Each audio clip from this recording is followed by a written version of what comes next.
ചൈനയുടെ വൻമതിൽ. തെറ്റിക്കരുതേ. ഇല്ല. രണ്ടാമത്തെ ഒരു അത്ഭുതം ഉണ്ടല്ലോ, അത് അഖില് പറഞ്ഞേ. കുട്ടപ്പനാര്? കുട്ടപ്പൻ നിന്റെ ഉപ്പാപ്പൻ.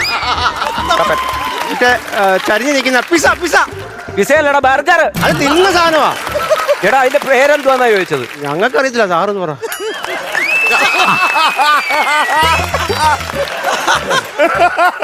വനജ ടീച്ചറെ, ഈ ചരിഞ്ഞിരിക്കുന്ന ഒരു അത്ഭുതം ഉണ്ടല്ലോ, അതിന്റെ പേരെന്തുവാ? കുഴപ്പമില്ല. എന്താ പറഞ്ഞു സാറേ? ടീച്ചർ പറഞ്ഞിരിക്കുന്നത് ഈ ചരിഞ്ഞിരിക്കുന്നൊന്നും വലിയ അത്ഭുതപ്പെടാനില്ലെന്നാ ടീച്ചർ. പിന്നീട് നോക്കാം. ഏറ്റവും സംസാരിക്കരുത്. ഏറ്റവും കൂടുതൽ മഴ ലഭിക്കുന്നത് എവിടെ? അടുക്കള ഭാഗത്താ. അടുക്കള ഭാഗത്തോ? അവിടെ ഷീറ്റ് ഇട്ടിട്ടില്ല സാറേ, കൂടുതൽ അവിടെ കിട്ടുന്നത്.